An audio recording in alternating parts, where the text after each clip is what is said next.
খুব সংক্ষিপ্ত পরিসরে রাসূল সাল্লাল্লাহু আলাইহি ওয়াসাল্লামের জীবনী থেকে আমরা কিছু লাইফ লেসন নিয়ে আসবো। আমরা কি শিখতে পারি রাসূল সাল্লাল্লাহু আলাইহি ওয়াসাল্লামের জীবনী থেকে। প্রথম যেই লেসনটা আমরা উল্লেখ করতে চাই সেটা হচ্ছে রাসূল সাল্লাল্লাহু আলাইহি ওয়াসাল্লাম খুব বড় মনের মানসিকতার অধিকারী ছিলেন, বড় মনের বড় হৃদয়ের অধিকারী ছিলেন। তিনি সবার জন্য ছিলেন। He use to think beyond the narrow borders. কখনো ন্যারো মাইন্ডেড ছিলেন। উনি সবাইকে অ্যাকোমোডেট করতে চাইতেন। তিনি আলামিন, বিশ্ববাসীর জন্য রহমত। He is for all and his teaching is for all. দ্বিতীয় যে শিক্ষাটা আমরা পাই সেটা হচ্ছে রাসূল সাল্লাল্লাহু আলাইহি ওয়াসাল্লাম সবসময় সংঘবদ্ধ জীবন যাপন করেছেন। আমরা যদি দেখি মক্কাতে সংঘবদ্ধ, মদিনাতে সংঘবদ্ধ, যেখানে তিনি ছিলেন সংঘবদ্ধ ছিলেন এবং আমরা যেন ইউনাইটেড থাকি। কোরআনের শিক্ষাটা তিনি বারবার বলেছেন, ওয়ালা তাফাররাকু, তোমরা বিচ্ছিন্ন হয়ো না, তোমরা আলাদা হয়ে জীবন যাপন করো না, বরং তোমরা সংঘবদ্ধ জীবন যাপন করো। 3 নম্বর যে শিক্ষাটি আমরা পাই রাসূল সাল্লাল্লাহু আলাইহি ওয়াসাল্লামের জীবনী থেকে সেটা হচ্ছে তিনি পিস লাভার ছিলেন, শান্তিকামী। কখনো সংঘাতে সহজে বিরোধে জড়াতে চাইতেন না। সবসময় শান্তি প্রতিষ্ঠায় তিনি অগ্রগামী ছিলেন। আমরা যদি দেখি যে কুরাইশদের সাথেও কিন্তু তিনি পিস ট্রিটি করেছেন, শান্তি চুক্তি। সাহাবারা রাজি হচ্ছিলেন না, কিন্তু তিনি করেছেন। মদিনায় এসে তিনি মদিনা চার্টার করেছেন, মদিনা সনদ করেছেন, ইহুদিদের সাথে একসাথে থেকেছেন। কিন্তু মদিনা সনদ ভঙ্গ হয়েছে যখন তারা বিশ্বাসঘাতকতা করেছে। তার মানে তিনি সবসময় শান্তির পক্ষে ছিলেন। তো আমরা যারা নবীজির উম্মত বলে নিজেদেরকে দাবি করি, আমরা যেন সবসময় শান্তিকামী হই, আমরা যেন শান্তির পক্ষে থাকি, এটা আমাদের জন্য শিক্ষা। 4 নম্বর যে শিক্ষাটি আমরা পাই সেটা হচ্ছে he was the flag bearer of justice. ন্যায় যেখানে, সত্য যেখানে, ইনসাফ যেখানে, জাস্টিস যেখানে, তিনি সেখানে। তার প্রমাণ আমরা দেখি 20 বছর বয়সে তিনি যখন যুবক, তখন তিনি হেলফুল ফুজুল নামে যুব সংঘ করেছেন। উদ্দেশ্য কি ছিল?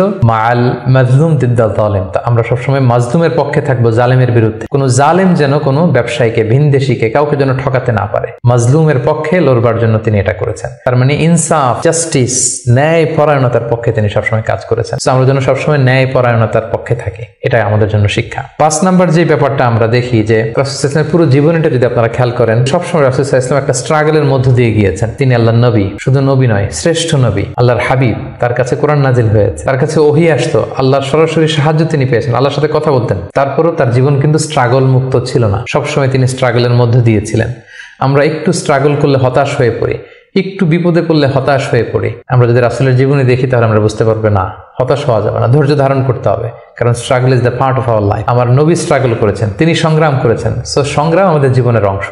এই শিক্ষাটা আমরা পাই। 6 নম্বর যে শিক্ষাটি আমরা পাই সেটা হচ্ছে রাসূল সাল্লাল্লাহু আলাইহি ওয়াসাল্লাম ব্যক্তিগত জীবনে অত্যন্ত সৎ ছিলেন। যে কারণে যে কুরাইশরা রাসূল সাল্লাল্লাহু আলাইহি ওয়াসাল্লামের বিরোধিতা করত, তারাই রাসূল সাল্লাল্লাহু আলাইহি ওয়াসাল্লামকে উপাধি দিয়েছিল আস-সাদিক আল আমিন, সত্যবাদী, আমানতদার। যেদিন তিনি হিজরত করবেন সেদিন তিনি তার ঘরে রাসূল সাল্লাল্লাহু আলাইহি ওয়াসাল্লাম আলী রাদিয়াল্লাহু তাআলা আনহুকে রেখে গিয়েছিলেন। কারণ ওনার কাছে মক্কার অনেক লোকেরা আমানত রেখেছিল। সেই আমানতগুলো বুঝিয়ে দিতে আলী রাদিয়াল্লাহু তাআলা আনহুর 3 দিন সময় লেগেছিল। এত পরিমাণে ডিপোজিট ছিল, আমানতের বিভিন্ন জিনিসপত্র ছিল, সেগুলো আলী রাদিয়াল্লাহু তাআলা আনহু বুঝিয়ে দিয়ে তারপরে তিনি হিজরত করেছেন। কতটা আমানতদার ছিলেন আমাদের প্রিয় নবী। এবং ওনার এই ব্যবসায় আমানতদারিতায় মুগ্ধ হয়েই কিন্তু খাদিজা রাদিয়াল্লাহু তাআলা আনহা রাসূল সাল্লাল্লাহু আলাইহি ওয়াসাল্লামকে বিয়ের প্রস্তাব দিয়েছিলেন। তো তার উম্মত হিসেবে আমাদের উচিত সত্যবাদী, সৎ এবং আমানতদার হওয়ার চেষ্টা করা।